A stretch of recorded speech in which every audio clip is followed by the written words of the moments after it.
Okej, hjärtligt välkomna till kvällens livesändning med Vinos, nummer 36 tror jag det är i ordningen.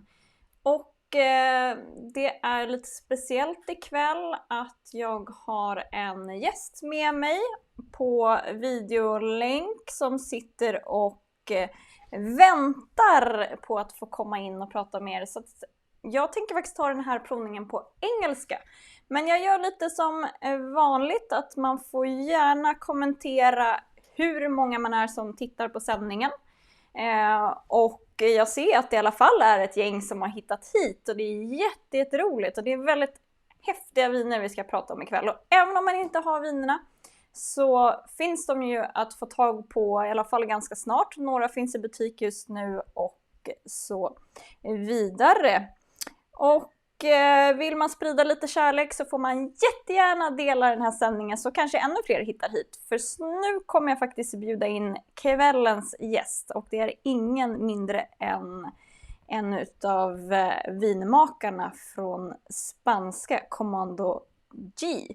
Men jag ska först och främst bara resa snabbt till.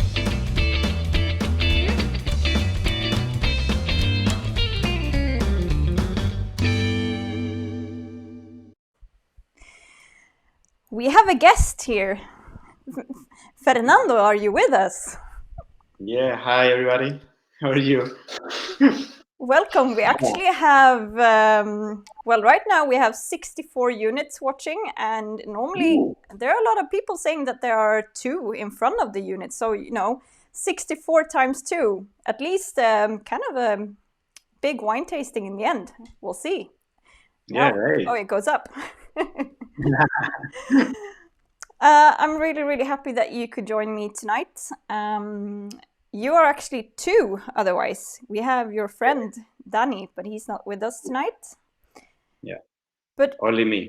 Only you, but I'm very happy to have you here. Yeah. Actually, I'm gonna let you do a lot of the talking tonight because you are the pro when it comes to these wines. But will you maybe explain a little bit where we are? You have given me a lot of pictures that you can show. I give you the word.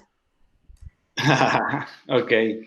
Yeah, we are Comando G, Dani and I, as you said, we are friends that we met at the university studying about wine.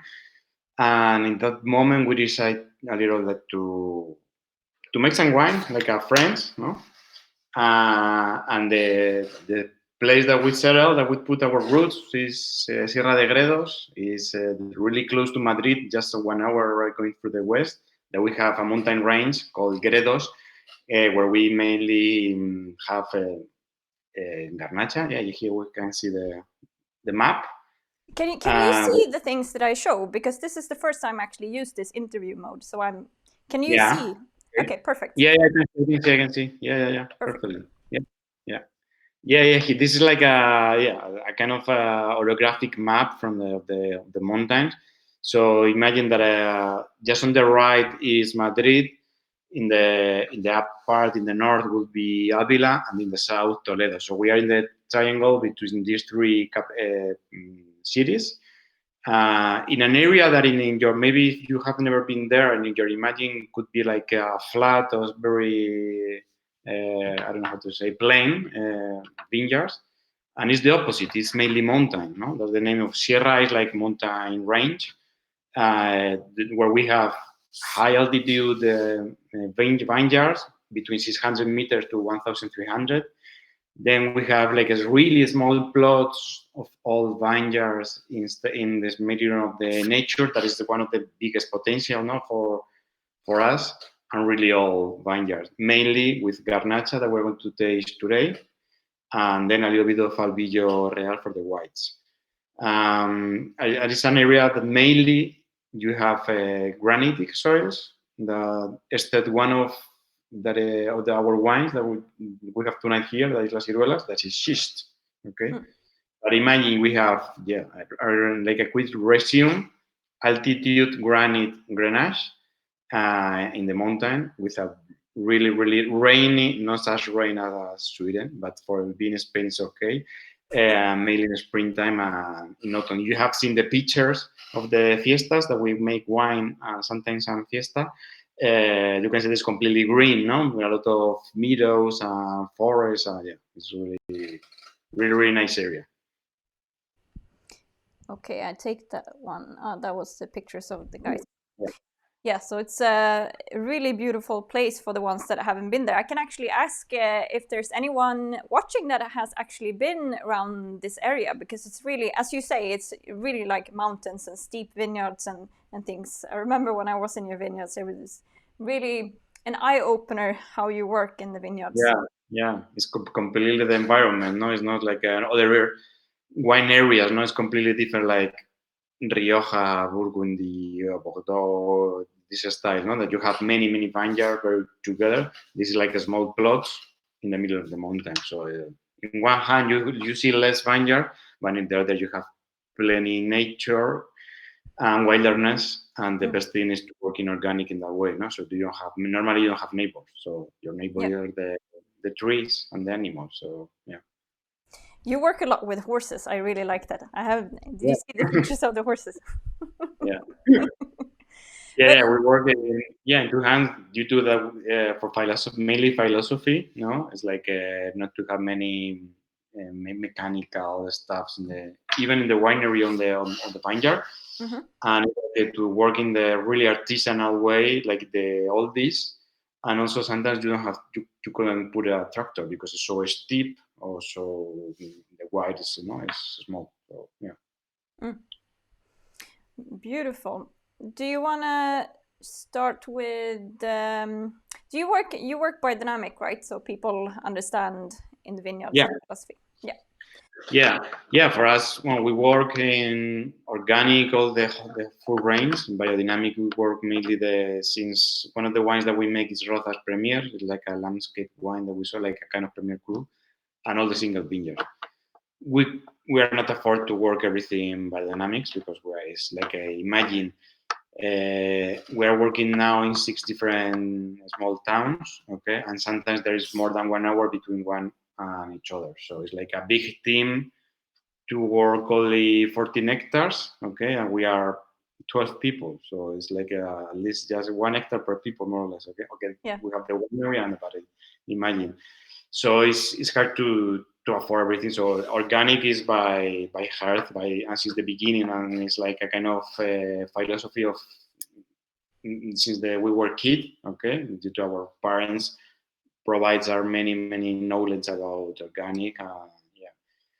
And we don't know how to do the things in the other way, okay, also in the winery. So it's always like the more natural yeast, natural bacteria, so not adding anything. And in the vineyard mill is the same. We work with many plants, with infusion, Tillsammans, just to treat well, no, the vineyard.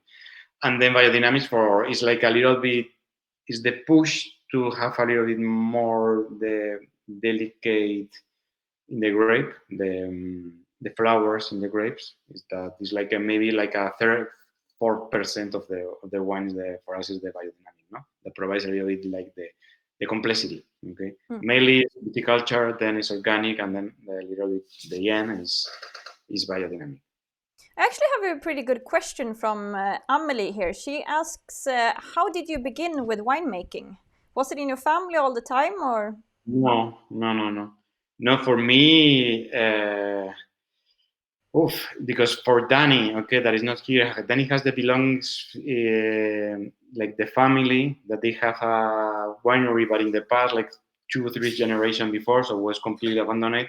He had a dream with his cousin to start. No, that was the moment that in 2004 he started to rebuild the winery. So they have some vineyards and not the knowledge, not the heritage, but the history of the family.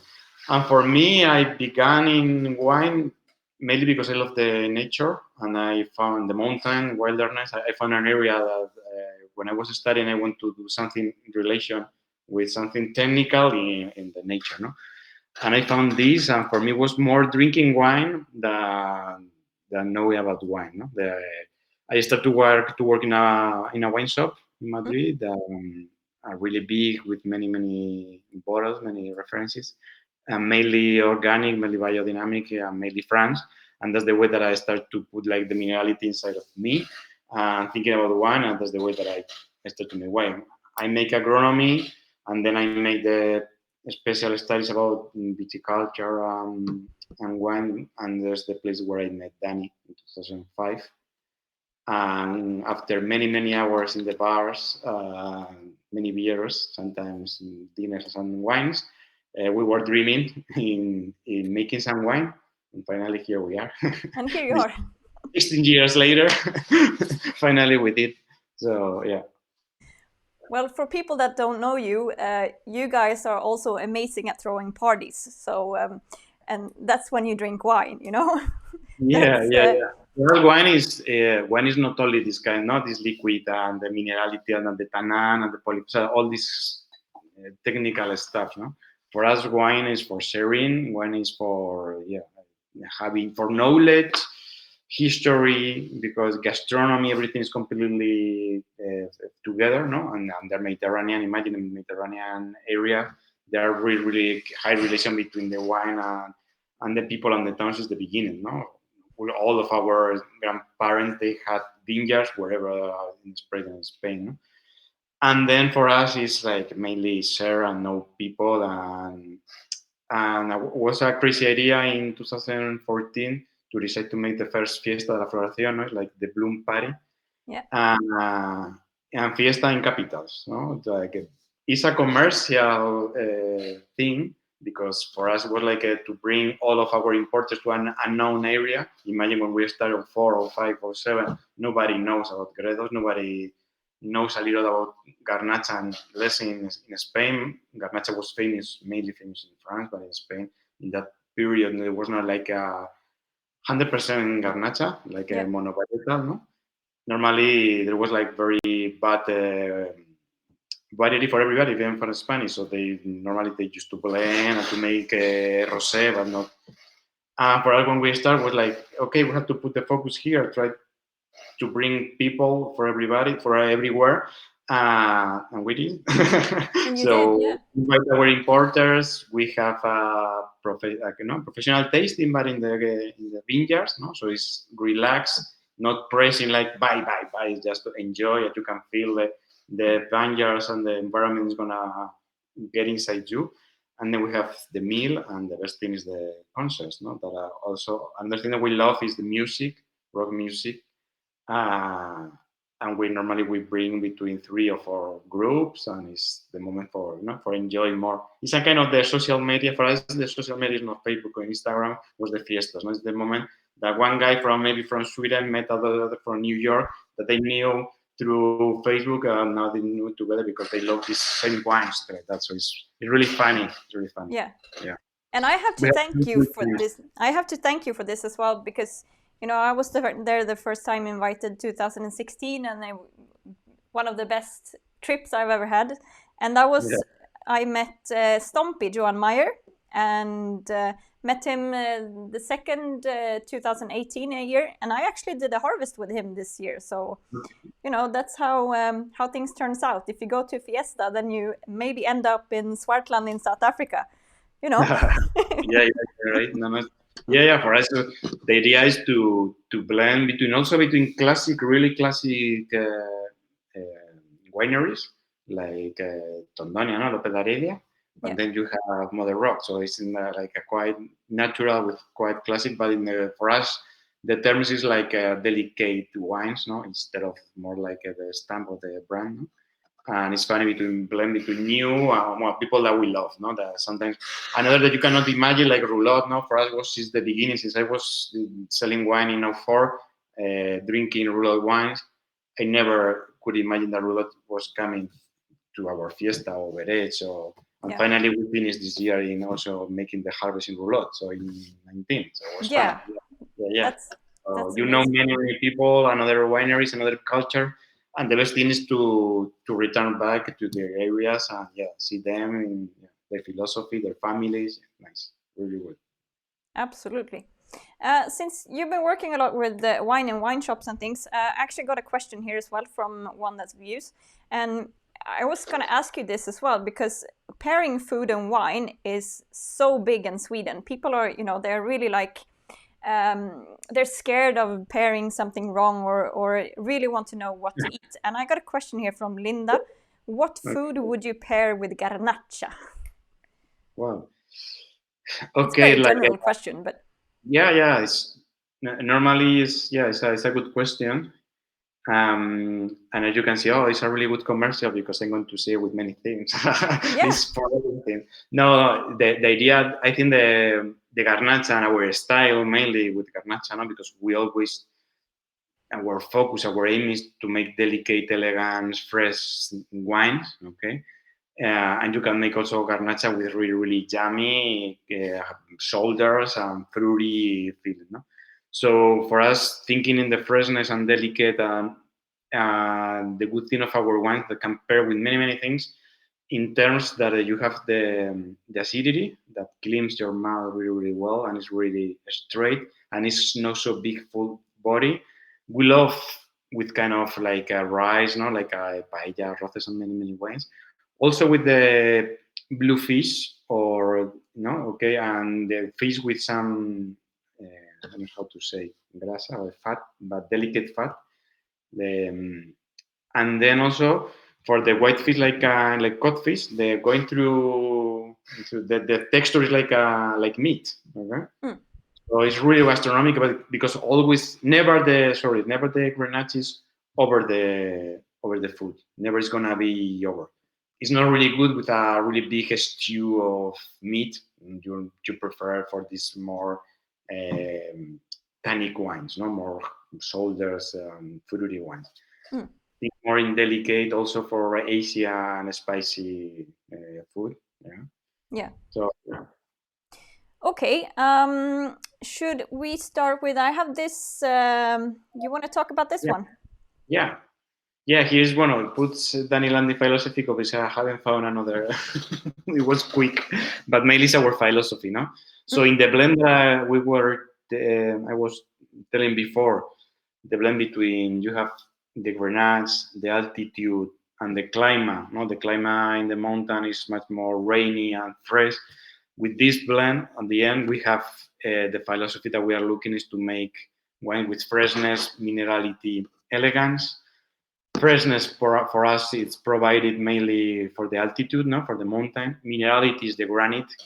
Granite is one of the soils that I have worked that gives more the feeling of the minerality in the terms of really the texture, like a small grains of salty, no, like saltiness, like salinity, like really like electrical minerality, quite straight. And the elegance is the Grenache. I think to define our variety in one word is elegance. And in this is the other thing that we are writing there is the vineyards, the work in the vineyards and the winery. Finally, in one resume is like a respect, no? In the respect it is working on organic in the winery and the vineyards. Never be over the variety. Garnacha is really, really delicate. There are other varieties that you can work it harder, but with the Grenache is like I always say, it's more like it's a red variety, but with a soul of a white variety. Okay, think more in the texture, more than in the tannin, or more in the fruity, or more in the phenolic stuff. No, it's more the texture like a white wine, quite straight, very really high mineral, but more floral than fruity. No, so with the Grenache you have to be really, really gentle. Yeah. Do like that. Just put in. Yeah. For us, we have we divide the kind of the grapes in two families. The delicate ones are the fruity ones, and the delicate for us the Grenache. You have the Pinot Noir, you have the Nebbiolo, the Pulsar, the Trousseau. No, there are this kind of variety. The Caíño Longo in Spain, Bastardo, quite delicate. And the other more like the fruity tannic ones is the other family, is like the Cabernets or the Cabernet Sauvignon, Cabernet Franc, Merlot, Petit Verdot, Tempranillo, Syrah. There are much more tannics. For me, the delicate wines, the delicate varieties express much more better the landscape, the minerality. No, it's like a really terroir translator. No, they take the terroir and says very very well, because it's like the Pinot. No, like Burgundy, each village has their own philosophy and their own soul. In our area in Serra de Gredos is a little bit the same. We have many villas, and you have different climates, since wet Mediterranean climate to dry Mediterranean to continental mountain climate, and then the different slopes, the different kind of granite, much more silice or less silice, more quartz or less. Finally, you have a really big brand and many, like a palette, I don't know how to say, many kind of different colors, no? Like when you're painting, okay, you have all these kind of different stuffs that make different wines, and we try to make this, not to express the soul, the aim of any of them, no? The personality of these villas and the personality of these single vineyards. That's the idea of today. That is nice to compare between. We have three of our villas wines, no? Between Mil Maravedíes, La Bruja de Rozas, and Nuevas de la Ira. Mainly is village wine, so village wine is like Burgundy, so it's the wines that are around of the villas. There are not so mineral, so complexity to make a kind of Premier Cru or Grand Cru. So it's this kind of normally it's like more flat vineyards with a lot of soil for the roots, a little more organic material that provide more the fruity approach for us. We always make the villas wine with the same vineyards. Here we can compare between three, all mainly in the south central valley, okay, but completely different the others, and the way the protocolo, the way of making, maybe is the same. No? The idea is to have the same protocolo, so you have the difference is the grape. It's not the thinking that the 30.000 that is in San Martin has to be much more fruity than Bruja that is much more vegetal. No, the work is the same. Speaking about how we work in like big oak tanks. Well, big. Each plot we have these proper oak tanks between 10 hecto. Yeah, here we have the fooders and some of the oak tanks on the right. One of the smallest, no, it's around 15 hecto. So we have since 15 hecto to 100 hecto. So it depends on the wine and depends on the plot mainly. So we are thinking always since the vineyard to everything, no, to the winery and then our portfolio. No? And in the picture that you have 30.000 Maravedíes from San Martín de Valdeiglesias is the central valley, much more dry Mediterranean, typical dry Mediterranean climate. When we say dry Mediterranean climate, we have to think about olive oils, almond trees, ficus trees. So it's the typical rainy spring and autumn, but really, really dry and hot in summer and cold and dry in winter. Okay. Here's one of the vineyards that goes to 30.000 Maravedíes, the first wine. Yep.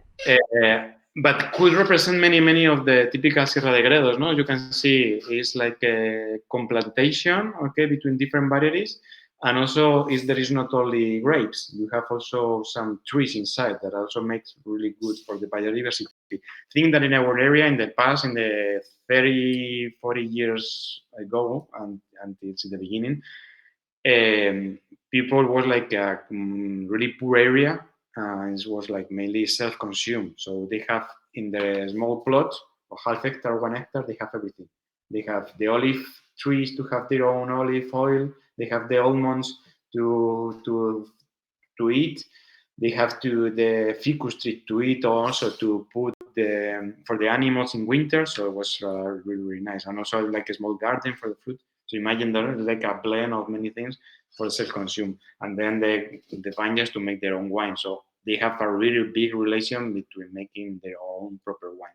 And in there you can see the typical, the granite. This is a pink granite, granitic soils. We have the three kind of granite between pink, white, and brown. Each granite provides different minerality, but it's going to be for a second seminar masterclass, this. But in the first wine, 30.000 Maravedíes, is the villas in San Martín de Valdeiglesias.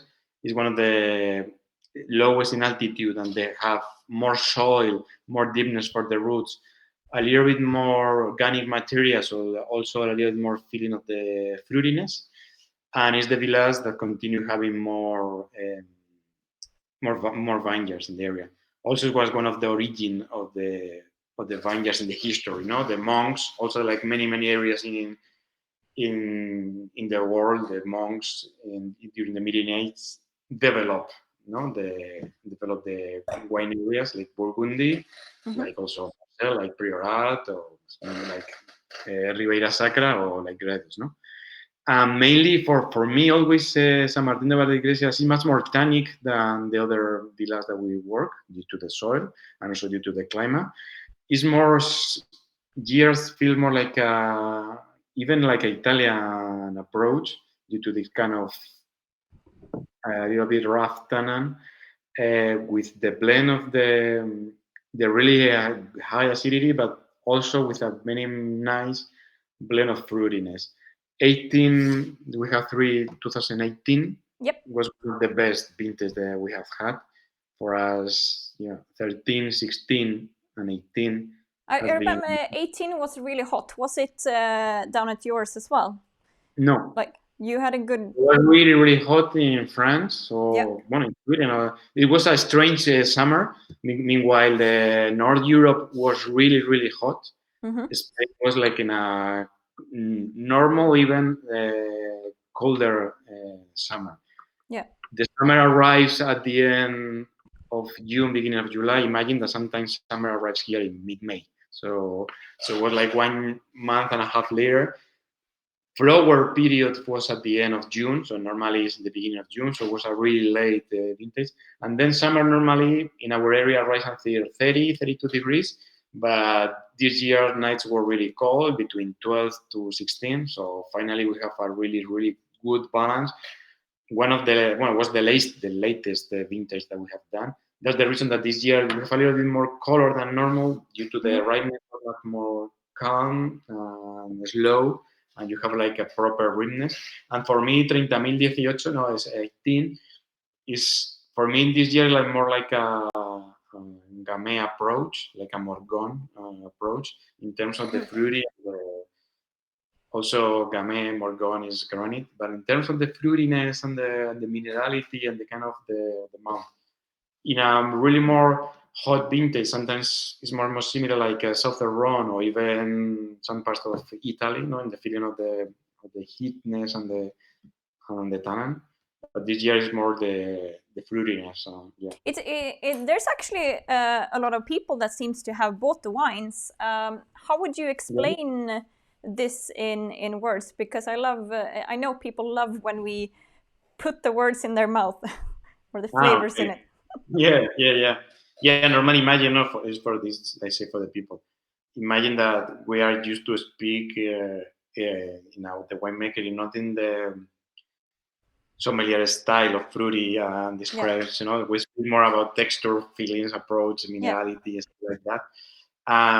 When I used to work in the wine shop in the beginning, I started to make also like a wine tasting. The first step, I say always with the color. Forget it, okay? And then it's the same. Okay, the color we have, okay? That doesn't matter.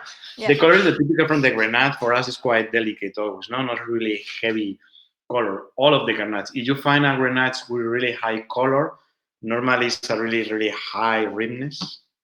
And sometimes they took some part of the juice to make the rosé, and you have less skin with more. We have more skin with less juice to extract more. No, our style is from the Grenache is always really, really delicate. It's really hard to extract color because always things pink is more like a rosé approach. And then for me in the nose, the Grenache being very, very floral. Okay, this is the way of the fruitiness, like the cherry. Okay. We call cherry in Spain, we make the difference between the picota, one is the red cherry, this is really croquant and like very crunchy, okay? And then the pink cherry, But this is gonna be, for me, is the blend between the red cherries are more citric and the purple cherry is more fruity. This is the blend of this. So it's not the proper black fruit or the proper red fruit, it's the between both. And also is the blackthorn that is really hard to explain. The blackthorn is called Endrino.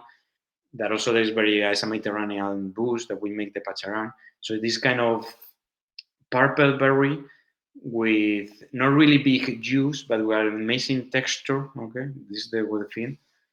Like very concentrate in a small point, the kind of fruitiness, and then you have the length. No, in the palate you have mainly the length, the acidity, the straightness, and then at the end the salinity. No, saltiness is the minerality, the behavior of San Martin. Always San Martin for me is the saltiness with a little bit like chalk ending. No, okay, like a little bit like. When you say in Spain the white houses, no, with the paint with chalk, they paint to avoid the sun. This kind of feeling, no, the chalkiness. So it's the NSR is like a saltiness with a little bit dry. This is the minerality. You can find the Grenache, the beginning in the kind of delicate fruitiness, and then the straight is the sour, no, and then the texture very very delicate. It's beautiful wines. I love these. Okay, should we go to, let's see, I've shown that picture, I've shown that vineyard. Here we have a beautiful vineyard as well. Yeah. No, you can see between the other and this here, it's much more green instead of this also period also, but green also the surroundings, no? We are in Rozas de Puerto Real, where for us is our hometown in one word, no? It's the first villas that we rent this vineyard that we found in amazing afternoon near to night in December in 2007. It's the beginning of Comando G. This is where we were dreaming since the beginning, no? To have like a amazing, crazy vineyard, like really magical in the middle of the forest. All the trees that you can find there are oak trees, chestnuts, with that is much more Atlantic, Northern Europe trees, with the blend of the Mediterranean, no, the olive there and the ficus. So this is a village that is just in the border between the wet and the dry Mediterranean. No, we have both. Due to this, we have different completely wines, and this is due to this is like a kind of second mountains that normally all the rains that come from Atlantic, from Portugal, stop here and rains more. In Bruja and Rozas, normally rains the double like in San Martin, and imagine it's only 7 kilometers, so it's completely different the behavior. So normally soils are also different, not so many deepness for the roots. Normally you have much more grass, as you can see, green, and seems more like in northern Spain until end of May, mid-June. It's completely green, no? So later comes the sun and bright. And this picture is from Las Umbrias, that is our single vineyard in Rozas. In Rozas, we make 3 wines. The Villas that we have here is La Bruja de Rozas. Then we have Rozas Premier Cru, okay, like for us is our kind of homage to Burgundy. And then the single vineyard, the Grand Cru is Las Umbrias. But with this picture is like many of Bruja, small plots, plenty of olives inside of the vineyards, also garnacha, all of them in Covellé. Yeah, this is Uvas de la Ira that could be, but it's I would imagine also for Bruja, no? You have blend of trees with the vineyard in the middle of the forest, no? It's so amazing. And in terms of philosophy, completely the same. One thing to say, Maranones is here because maybe it's a little bit mess. That is like 3 different name of wineries. Okay. Maranones is the winery that I'm now the winemaker. Okay, it's not my winery. I started this project because there was no project. I started no wait, and was the first project that I could put my ideas of wine. No. Yeah. There is an owner that let me do what I believe. That is amazing, no? And he put all the money to do it. Meanwhile, I was working in my dream, no? That is making Comando G. So Maranones is also a small winery because we produce between 50,000 bottles to 60,000 bottles, and also in organic and it's only focusing on San Martín de Valdeiglesias. Then Comando G, that is Dani and I also started in 08, but at the beginnings, since 08 until 12 was more like a hobby, being like two guys that they have a music group or they have a garden or they have another kind of hobby. Yeah. The thing we are really the workaholic. Finally, our hobby was also vineyards and also wineries, and also so imagine that all our weekends, holidays, or early in the morning was to work our vineyards and then go to our proper jobs where we have the money, we receive the salary to put in our dream. In your dream, yeah. Since 12 commandos, 12, 13 is the proper commando because we have to pay a salary and a rent and like that. So the thing starts to go, and we found amazing vineyards, and it was impossible to stop. Not this because we found amazing, crazy places that we had to do it. No, and we were pioneers in the area. There were another wineries, small ones, but not so focused in the terroir. And at the moment, imagine that you find 3 valleys, a lot of mountain, many old vineyards that you can choose, rent, work, or buy the grapes and decide what to do. So it was really, really amazing. One hand, you have that you are the pioneer, you don't have any focus to see to compare. Like no, you go to Burgundy and you buy 20 bottles and you know the styles and where to go. In our area in this period, no. But in the other hand, it was free, no? In one way, free to discover and to make the maps, no, like this, to put the first step, to put the style, which was nice. So with Comando is making now around 60,000 bottles, and mainly is the Bruja. 60,000? Yeah, 60,000. Wow. Yeah. Mainly Bruja is 53, so the other is Rozas and the single vineyards. Yeah. So mainly is the Villas, no? The Villas is the big volume being 50,000, so it's not so crazy big. For that, it's a very artisanal winery, and in the way that we are going now is to decrease also in La Bruja to have much more better quality, and to feel everything, no? To feel even the Villas until the Grand Cru, no? And imagine that we are only 2 guys with no heritage, with no money. So when we earn 1,000 euros, it's just to put for the next year and to buy a barrel. So little by little, all the thing that we were earning was to put there and to make the team. No? Now we are 12 people working. It was many years to. Now we have arrived to the meseta, no? To one point that we are happy, and now we feel much more happy making 40,000 bottles than instead of 60 or 70, because we prefer to have more time in our vineyards and to think more. Also, the world has changed, and we have to make less trips, and commercial stuff is decreasing, the noise decreased. Yeah. We can return back more to the vineyard. It was like the main reason that we're getting here, no? To make wine. It was the nature. Talking about the world has changed, we have a question here. Has this world COVID pandemic made any difference on your business? Are your workers working as usual, or did you have to make big changes? Yeah. We have to do in the beginning with we suffered the lockdown 2 months in springtime, and imagine this year was really rainy and cold. So in the first moment, many of us didn't know how to do because you have to go home or wherever. Finally, the government could permit us to go because we are agriculture, so to go to the vineyards. So finally, we continue working. In the beginning, we had to go completely separately, each one in each car. So it was you will see 4 guys going to the vineyards in different cars. The good thing in the big vineyard that you can stay completely away, no, you are not together.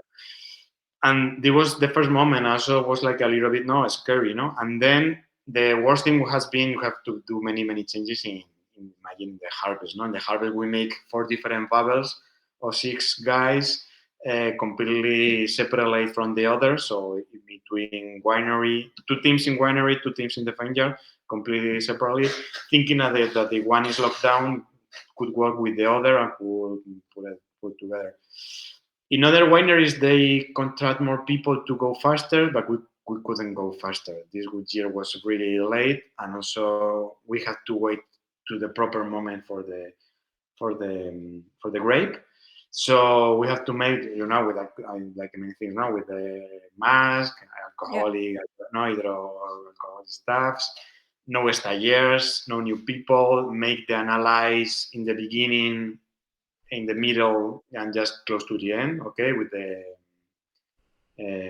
all the analyze, with the serologic or the others, I don't know in English, but imagine with the analyze, and then always with a mask. That is hard. And the only guys that goes to the winery to the vineyard was Dani and I. So because we have to stay in both places, we have to stay harvesting. And was the only that could mix between them. But yes, not having dinners together. That it was a little bit sad, because normally harvest is the party, It's the end of the year. You have to enjoy what you have worked hard during 9 months, and finally, it's the moment that you have stagiaires in many places, or some sommeliers come, or clients. So it's really nice. Not all the night, because finally you're really tired.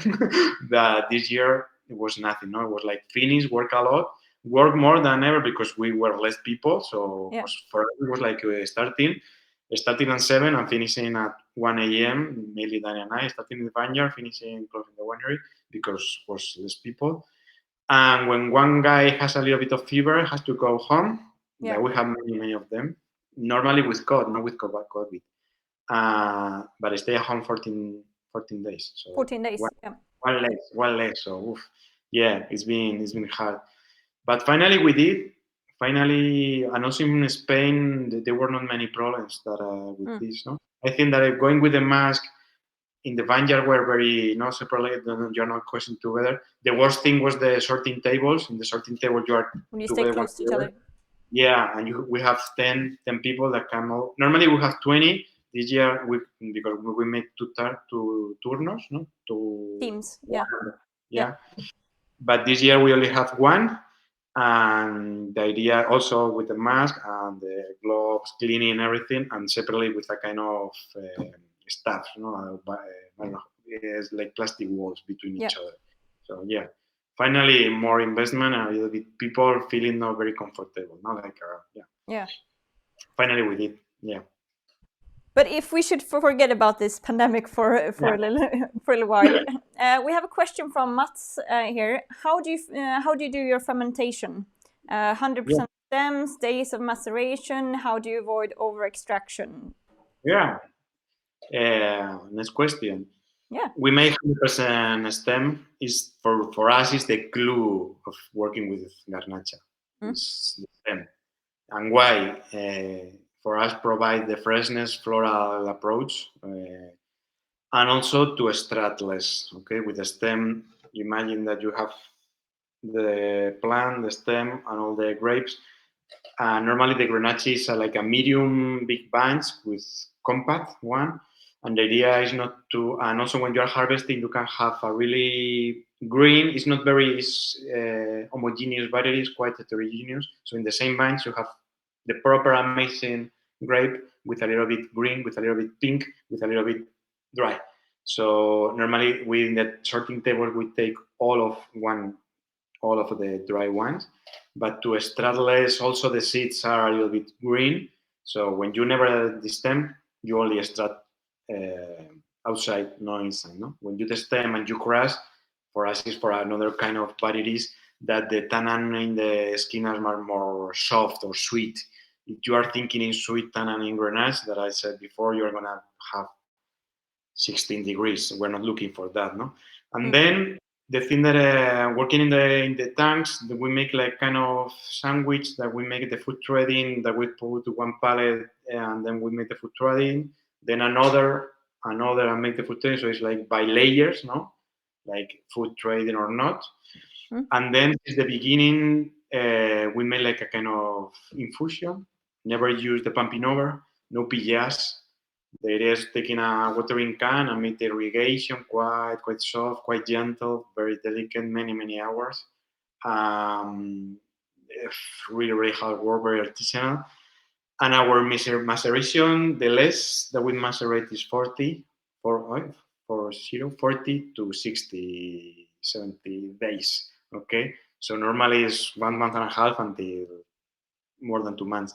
Now we are in December and we haven't finished pressing. Okay, we will finish in 10 days more or less. Okay, so normally it's an area that we harvest since the beginning of September until mid-October. It depends on the valley, the altitude, and everything.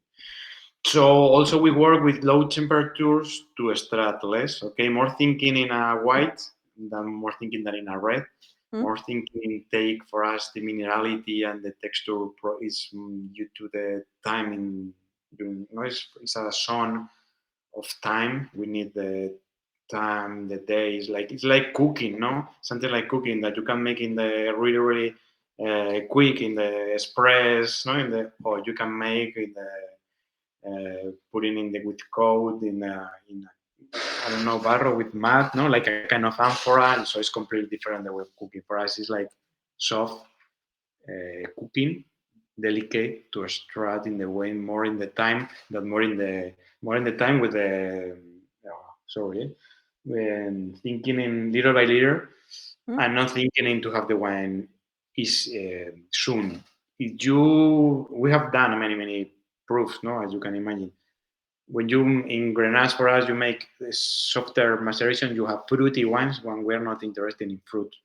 Okay, we're interested in minerality and in texture, no, in the mouth, in the feeling, no? In the touch, and on your mouth. Yeah. And for us to have minerality, we need more than 40, 45 days. It's the moment that the minerality comes. We have a risk. It's a risk because there are many days with the skins, with the tanks. We are very artisanal, but also really precise. We love to be precise. And one of the problems that you can have is to have, you are making alcoholic fermentation and the malo could do at the same time. So it's going to be, you can make amazing vinegar.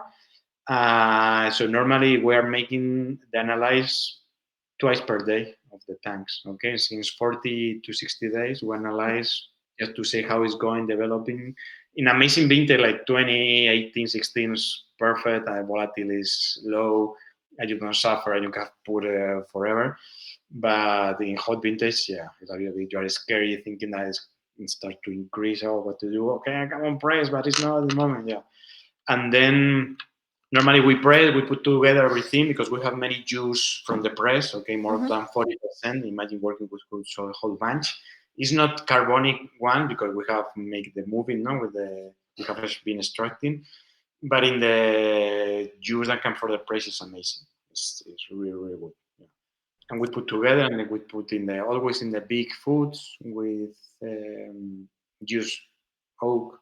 No, for us the oak is something like a continent, no, for the wine, not to put anything, just to make it a little bit more gentle and to put together between the balance, no, it's for balance the tannin, the acidity with the minerality for the natural cleaning, mainly for the natural cleaning. Yeah.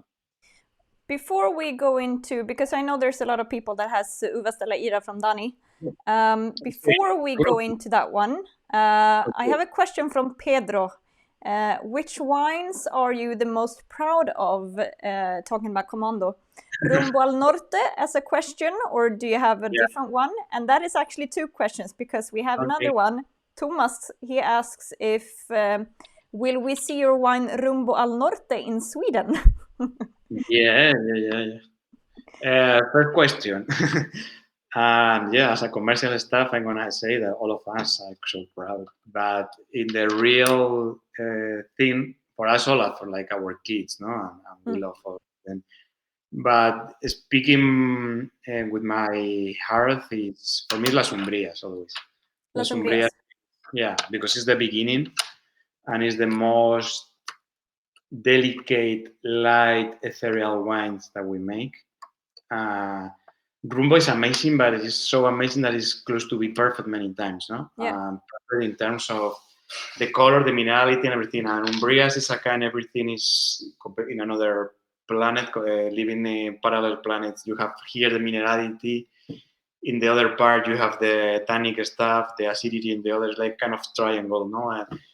Rumbo is like more like an esfera. It's completely balanced, and the minerality is amazing. I love Rumbo, of course, because it's amazing. We have a picture of Rumbo, last one. The last one, this Rumbo is That one, amazing. This is like to be Mars. It's like the Can you explain this rock? But because that one is beautiful. Yeah, you can imagine, this the pure granite you can see, the big boulder, and the soil is like comes from breaking these boulders during millions of time, So you can imagine a big compact rock due the glacier period start to move and do it completely surrounded, and then it starts to break due to the ice, due to the wind, due to the cold, start to open and then start to break. And this one part is a bit more brown, is the pure quartz, and it start to degrade and make the soil. So Rumbo is completely plant over the rock, degraded rock with many quartz, and is planted in between the rocks because there are no the space. So the people, as I said, was really poor. Normally plant where they could. They put a plant and come and go. And if it goes well, not going to treat you well or take a little bit of, of respect or put water. It's like come on and go. And finally, it's the thing that you have the minerality. And speaking in the other wines, Las Umbrias is so gentle, amazing that it's sometimes seems like a pulsar. Sometimes in a blind tasting seems like Jura, that you are not in Spain or wherever. And Rumbo will go to Sweden in. You have to speak with wine trade. Okay? We asked them about that question. We need to talk about it's going to be released in March. Class told that it's going to be released in March. Okay. Imagine all of our single vineyards is really few bottles. Normally between 800 to 1,500, something like that. Rumbo is 1,030 something. This year we have more Tumba del Rey Moro. Tumba del Rey Moro was really nice vintage, and it's amazing. Tumba del Rey Moro is so crazy in the palate this time because it's so like stony. It's amazing. But you will have the single vineyards, in March, and 18 is, for me, is better than 16. 16 is perfect vintage. 18 is racial one with a big good. You have more classic. It's so classic. Seems like 20 years ago, where you have the balance between the acidity is really high, the tannin is high. Needs time to be amazing, but also with the gentle, delicate approach. I speak so much. Bruja de Rozas is our Pilas. I go fast now. Bruja de Rozas. Our bill is one, but for me, in terms of speaking in in 2 words, Bruja is much more vegetal. So for us, like the wild strawberry, the small one that they having a little bit white and green the top. So it's this blend between the crunchy fruit, red fruit, quite citric with the vegetal touch. So it's completely always much more vegetal. And also the minerality here is much more electrical. In 30 mil was more salty. Here is the electrical. So, how would you explain it with how do you describe Bruja? Like flavors and things? For me, like violet is like violet, really floral in the nose. It's not fruity. It's like between white violet flowers. And on the palate is mainly the minerality, the straightness with the vegetal feeling. It's not green. Okay, it's a kind of umami like Japanese meal. Okay, that you have the delicate elegance of the Japanese meal, which is a little bit green. Is never overdone. This point, and then the electrical minerality is much more straight, more than the other. Yeah. Beautiful wine. It's more northern, For me, 30 mil always more Mediterranean feeling, much more calm, and this is more cold. You can feel more the colder approach and more northern. Northern. Okay. Uvas. Now, when Dani is not here, You can say exactly what you want about the wines. Yeah, I can speak completely bad about him. Never have a partner, please. No. And uvas is like another village wine. The history, a small short history about Dani. Dani started inventory that with his cousin in the family estate. Then they separate, due to different way of thinking about wine, mainly more terroir or more volume, and then it was the terroir approach. Finally, he separated from the family and started to make Uvas de la Ira, like it's the Grapes of Wrath, like a Steinbeck book. The idea was to a kind of is the wine that the heritage is not the heritage in terms of money of vineyards, it's the heritage on the area, an area he discovered. That is El Real de San Vicente. That is also in the north of Mentrida with the mountain. So it's the villas there, the plan of 4 plots, 4 hectares.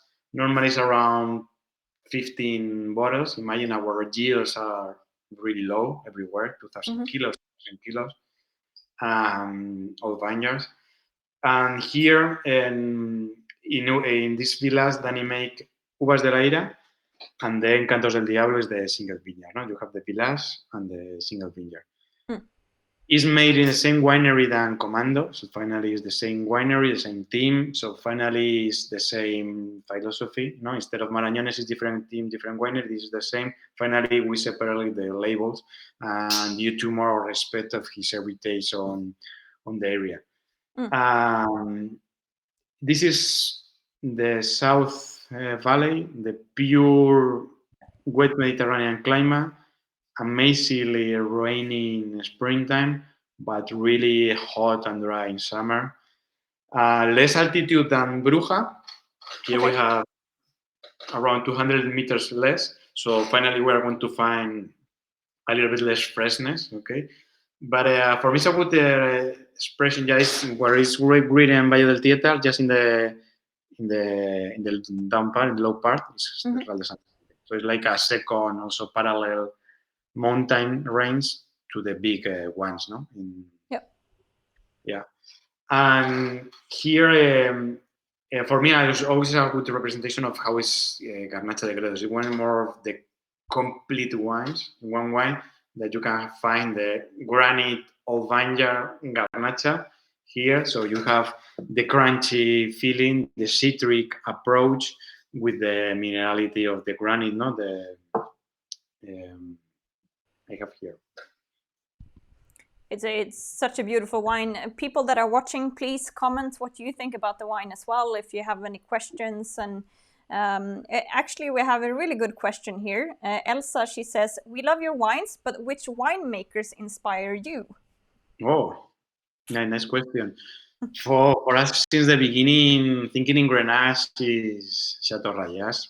And in the beginning, when I was selling wine, in the beginning was thinking of finding La Fonsalet, Pignan, drinking these wines. After 2-3 years, you can afford to buy one Rayas, and you say, wow. And with this was like, no solo la Memé de Gramenon, the old ones until 98, 99, 99 was the expression of a natural approach, organic approach of 2 Grenache, completely different than Spain, really floral, no jammy, okay, with Mediterranean approach, with heatness, but much more with feeling of the honey than more feeling that the jammy.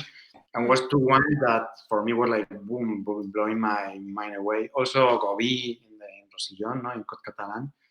So thinking in Mediterranean approaches, these 3, then we are really Burgundian lovers, and in white is Rouleau, and in red is Roumier. Thinking delicate elegance overall. And then there are many of them.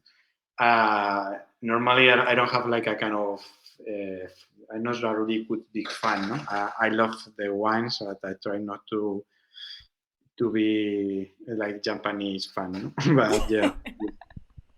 Yeah, sometimes there are people like this, but The good thing that when you take out, because when you are starting in that and you can finally meet them, no? I remember the first time that we went to Roulotte was in 11. So only for us 3 vintages. I was like, great.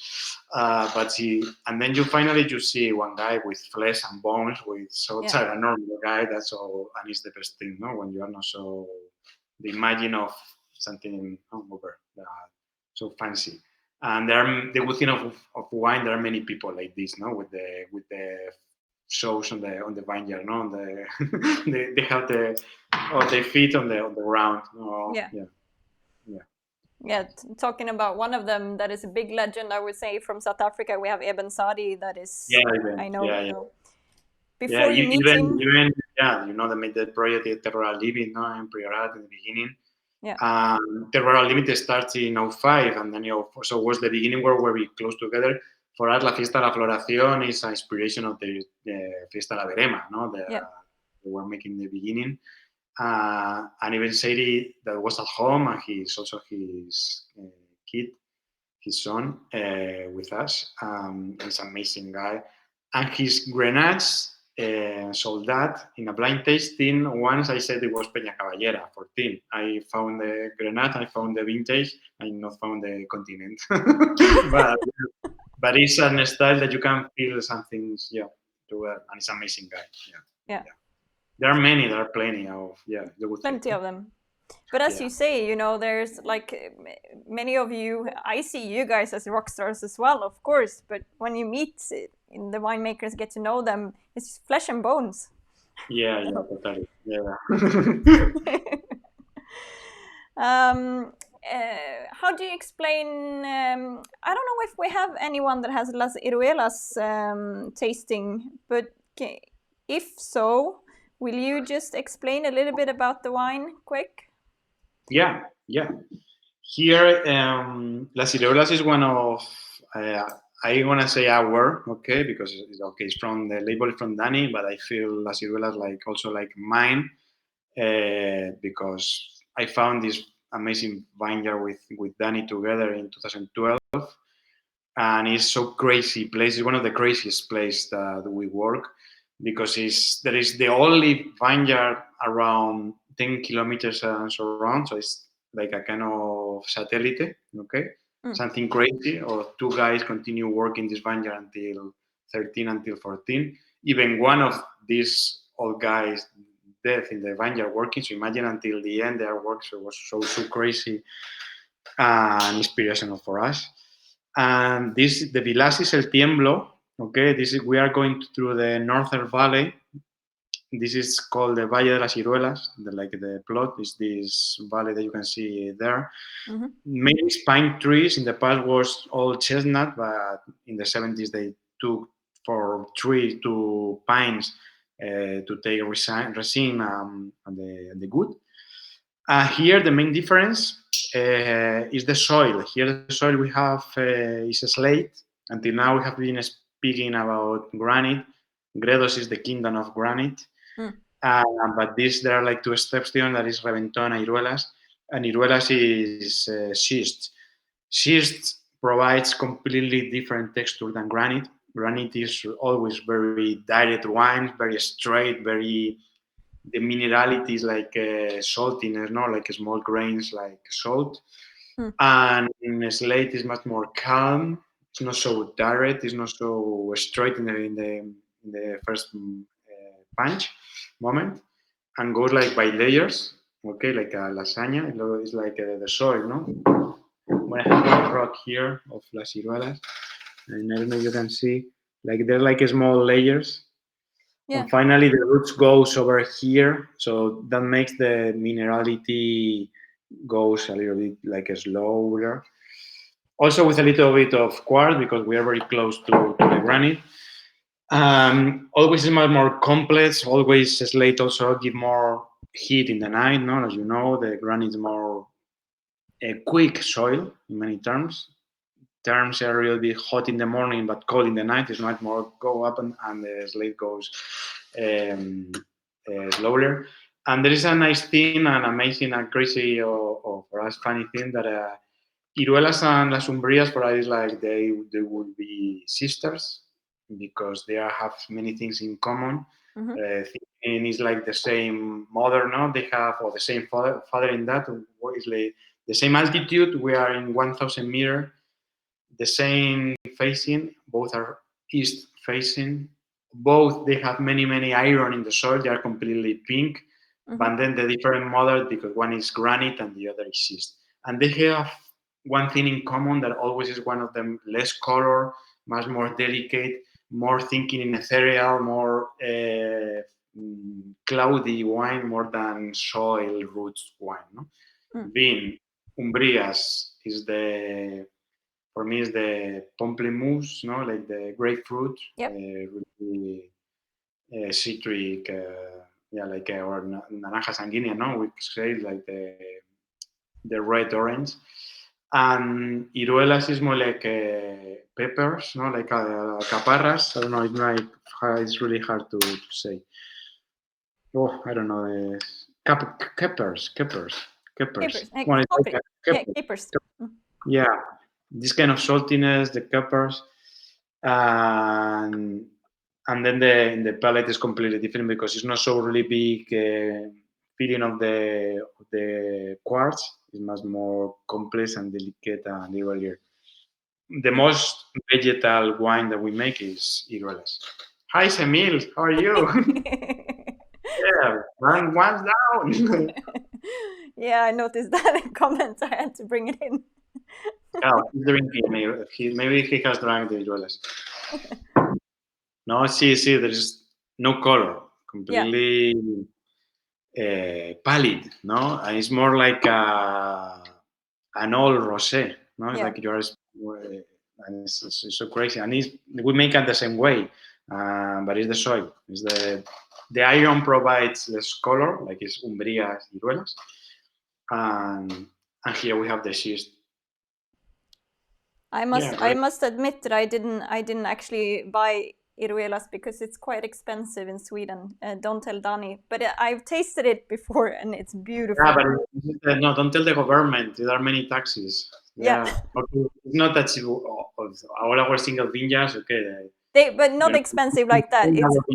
Our village wine in Spain is between €12 to 20, depending on the wine. Okay, the 30,000 you can find €10 in some markets. But it's still cheap for what it is. 20, our single vineyards in Spain is between 60 to 80 normally, except Rumbo. Okay.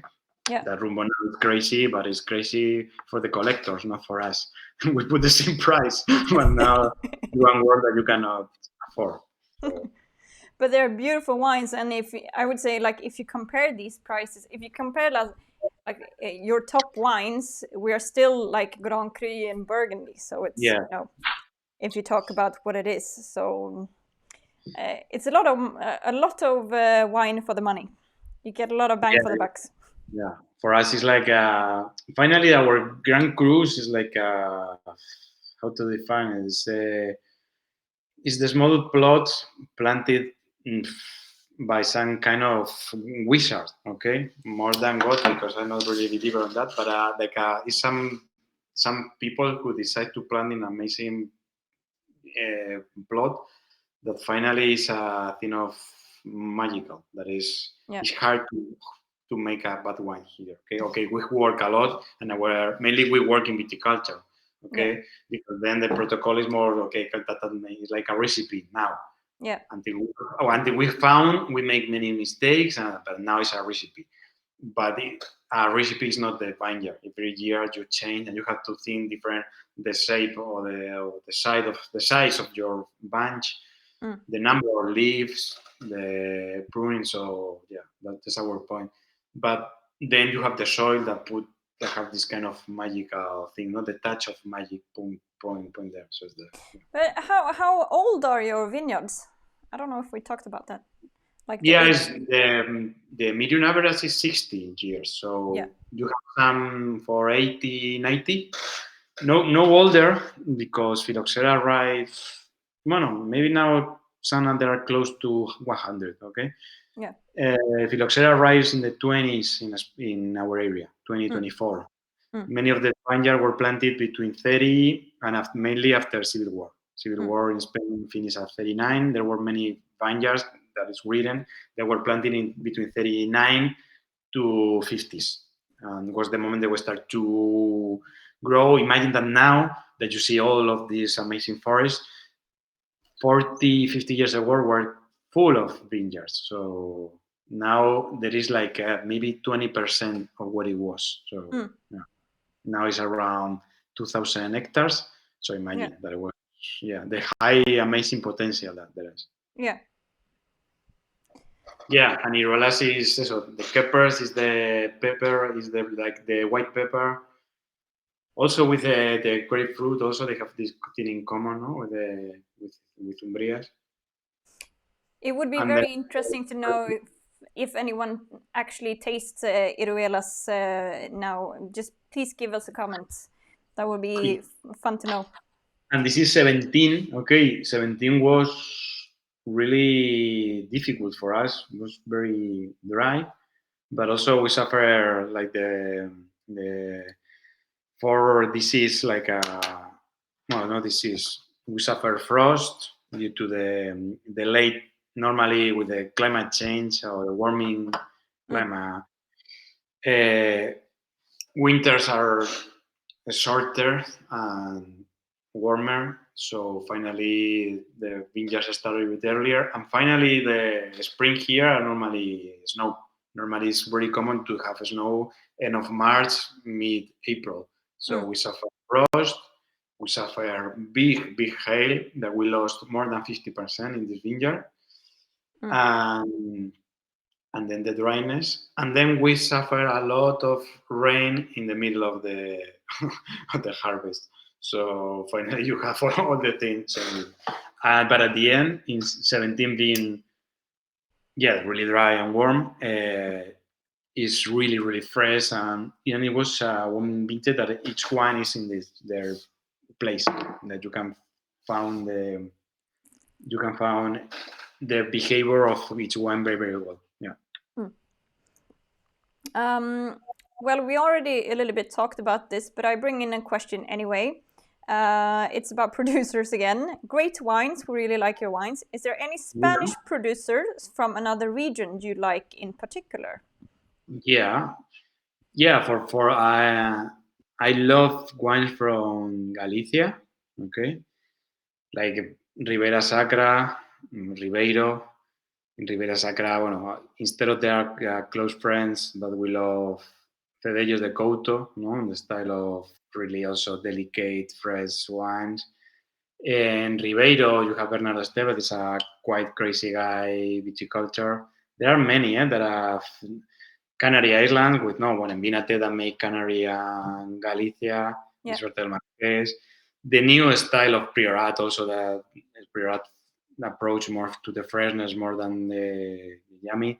Now there's like a beginning of change in Rioja that is amazing, because Rioja is an amazing, crazy area, but we're very focused in volume. And now it's coming the viticulture to see what they're doing. Alvar in Toro, maybe mainly Arribes for me, Alvar de Dios, Arribes del Duero. There are many. I think that Spain is in an amazing moment now. Last 5 years appear like Javi Revert in Valencia. There are many people. They are looking more to the vineyard, to the soil, to study the soil and understand the soil and understand the local varieties more than in the winery on the barrel. No, 10, 15 years ago, people were thinking in a small barrel, double toast, double maceration, more thinking in the way of making, more in the cooking. It's like also like restaurant. You go to a restaurant when the chef is more thinking in the way of doing more than in the product, understand the product. Finally, maybe it's surprise once, but not the second. It's much more chemical thinking. Yeah. And now we're in an amazing moment that there was a period that in Spain appeared like a DO every year, like Gredos or Arribes or Cangas de Narcea. It was like in Galicia, Canary Islands. crazy. It was like a very, very bloom moment. And there are many, like Vicky in La Palma. There are many of Viñeron, maybe viticulture people looking to the vineyard, looking to the roots, not looking for the money, not looking for the bank results, and not looking for the amazing, expensive barrel. And I have to charge a lot. Yeah. Taking care of the environment. Something.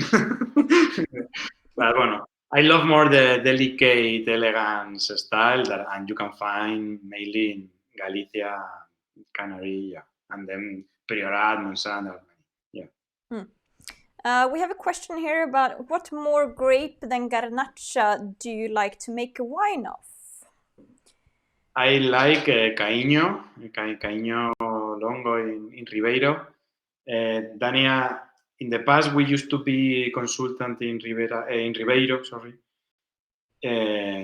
during 5 vintages. Also, Ribeiro is amazing, and we love Ribeiro because also due to the monastery, the landscape, and it's a kind of Loire for me. No? So you have the rivers, you have more vineyards, you have blend of white and reds, and it's an area that you can make amazing white, amazing reds in potential. There are not many areas you can make amazing potential. So we used to be consultant during 5 years in one winery, finished 1 year there. We learn a lot, we enjoy a lot, and finally one part of our roots continue there because we have this is like a new stuff. We have 2 vineyards there, and we are making a wine there, really, really small. We have less than 1 hectare, one guy working there, and we go every month there. And also old vineyard, our style, old vineyard, local cepas, local varieties in the middle of nowhere, in the middle of the mountain, no neighbors, in organic. Working organic in Galicia is really, really hard, suffering a lot. And we found there, well, we don't found because it's a wine, a variety of there, but Caíño Longo is a kind of Pinot. It's like the Spanish Pinot Noir. It's amazing. Delicate mineral strains. And then Brancellao. Brancellao is like the Garnacha, a kind of Garnacha in Ribeiro. Talking about grapes, Albio is becoming very popular. Why is that? Is the question. Why is that? What is coming popular? I don't know. There are with now. I think it's the same. Like that is big. 5 years ago, well, I remember like 10 years ago, the first time that I went to New York trying to sell the wines like Picarana, Piedescalzo, something like that. Yeah. It was like Alvarinho, you say, everybody say Alvarinho. No, Albillo, Real, no Alvarinho. And now after years and people making amazing wine with Albillo, is more popular. It's a good wine. It's a good white. But as you say, Piedescalzos is not the typical Albillo. Piedescalzos is, for me, is the not typical Albillo. That's the way for me is the single vineyard. It's the anti-Albillo because it's more mineral, more length, and less flesh, okay, less feeling of fruit, and less. Albillo is quite typical to be really high glycerin density. That I don't feel very proud of this kind of wines because I love Garnacha. Garnacha and Albillo are completely opposite, like day and night, okay. But it's also the local variety that we found there. For me, the best thing of Albillo that also is a good terroir translator. Take the feeling of the minerality and express very well. And Piedescalzos is like a typical, non-typical Albillo. Now in Comando we have done also Albillo. In the traditional way of the area, it's like a kind of, it's like a sherry, okay? Kind of Jerez with the wall, okay, like biological with flor. Yeah. During 2 years, okay. Well, 1 year in the Bota and 1 year in the Millón. We are happy with this approach also. In the past, they make oxidatives with Albillo. Also, I make also in Marañones oxidative and Picuenco. Picuenco is one brand of, But the good thing, the best thing of Spain, they have many local varieties, like Portugal. No, I think one of the weird, crazy countries having many different varieties is Spain and Portugal. Yeah. Not really well known until now, because we were more thinking in our side, also other things, poor countries and many things, but it's amazing the potential. We've been talking for a very long time, and I'm taking up your time here, but I think we should end up with at least this question. If you have time to stay, we'll see if anyone comes in with a question. But Jonas here, he asks, what are your best tips if you want to travel to Sierra de Gredos and experience the wines of the region? Okay, the best tips is the nature. Okay, don't imagine that the villas are so nice, because it's also a good expression of Spain in many terms, because it's not really many in the 17th they destroy the towns and everybody goes to the cities. The amazing thing is the nature. The best period to go is springtime, April, May, beginning of June is the nicest. And also end of October, November, because it's not so cold and now it's really, really nice. You can go to pick mushrooms, to make a hiking. If you go in springtime, you can make rafting, trekking, and things. And then if you are in the area, the south Valle del Tietar, there are some villas that are nice, like Candeleda. You have very close Avila. Avila is really, really nice, medium-age city, and Toledo. Toledo you can cry because it's so nice. And then wineries you can visit, like As, Marañones, Bernabé, Sotomanrique. There are many. And you have also the best place to eat in Gredos is in Villanueva de Ávila, where is Rumbo at Rey Moro. That is a young couple moving from the city to make a really good food, quite cheap there, and with a thinking in local style, but with a new vision. Mm-hmm. So yeah, you have many things. It's really close to Madrid. It's 1 hour and a half from the international airport, from Barajas. So and also Madrid is so funny when we can travel and enjoy Madrid, but you have nice wine bars now, and yeah, it's nice. It's a good destination, mainly spring and autumn. Okay, summer you will die. It's too hot. Yeah. Winter is cold. Yeah. Oh, that was a very, very nice talk, Fernando. Thank you for your time and telling us about all your wines. And we have this is a good comment too. Did not have any wines today, but will definitely buy some of them. Interesting hour and made me very curious about the wines. Well, that's what we're here for, to make you curious. Yeah. No, finally, bueno, clase, that is some, a little, or wherever.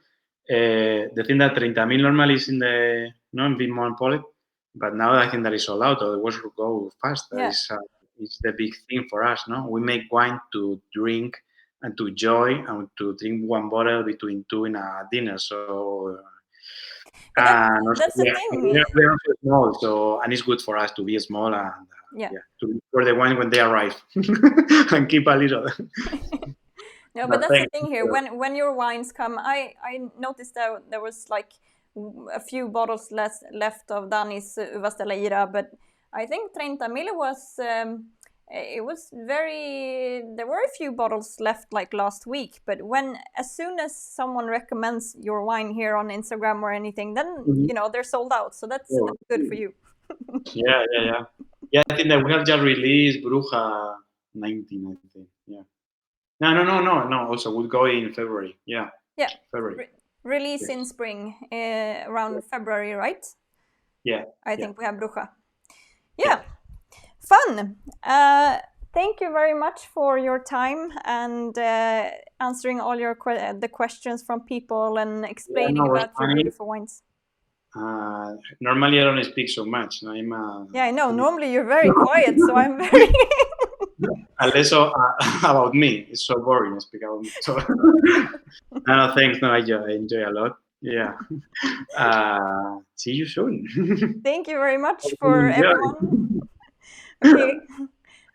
talk to you soon, Fer, and give Dani a hug, or maybe not a hug now in these COVID times, but high five or something. At the end, Dani and I, like, we are co-living. Okay, we are the whole day together. Due to the confinement, we were living together in the villas, in the vineyard. So so you can give him a hug. Yeah, normally I'm more with Dani with the family. So.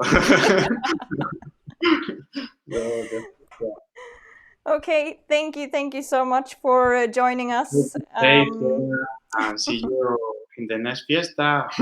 Next fiesta or next harvest or whenever I can come. Yeah. Okay, bye. Have a good evening. Thanks. A big pleasure. And let's go dinner. I'm going to have dinner. Yay! Jag tänkte bara ta några ord på svenska som avslutning. Och tusen tack till Fernando för den här tiden. Och det är fantastiskt att få ha en konversation med vinmakarna. Som ni förstår så är de mer tekniskt lagda än hur vinerna doftar och smakar och så vidare. Men det är ju en otrolig lyx att få ha vinmakarna med på länk så här. Så jag hoppas att ni uppskattar det lika mycket som jag. För mig är det som att prata med nästan en vän i alla fall. Men jag sitter och håller i en liten vinosmössa här. Och om det är några som är kvar i sändningen så tänkte jag att vi ska tävla ut den här på något sätt. Som en liten julklapp. Hur ska jag göra det här då? Det här vinquizet har jag haft förut. Eller så ska komma på någon bra fråga här. Men ni som har lyssnat på samtalet, vi kan väl göra så här att vilket är Fernandos, man ska säga, vilket var hans favoritvin från Comando G? Han fick ju en fråga om det var Rumbo al Norte, en fråga tidigare under sändningen. Vilket var hans favoritvin? Den som svarar först vinner den här vinosmössan som man kan värma öronen med. Så ska vi se om någon kommer ihåg eller om någon faktiskt lyssnade på vad han sa. Vilken som var hans favorit, vilket som var Fernandos favoritvin. Medan vi ska se om jag får något svar här. Vi kanske inte får något, det kanske inte var någon som riktigt lyssnade på det, vi får se. Eller så pratade han för snabbt och för mycket. Annars, det var ju faktiskt inte La Rumba el Norte Thomas, utan det var bra gissning, men han hade ju faktiskt ett annat som var hans riktigt absoluta favorit. Och medan jag ska se ifall någon har rätta svaret så vill jag passa på att tipsa om fredagens provning. Nu på fredag så kommer jag att sitta hemma hos Petter. Så vi ska klockan 19.00. Vi har en hel drös med viner och som vanligt behöver man absolut inte ha alla vinerna. Las Umbrias, där har, nu ska vi se. Alltså Pedro var först. Pedro, nu hoppas jag att du är svensk och bor eller att du bor i Sverige så att jag kan skicka den här till dig. I så fall i alla fall, Pedro, du var först.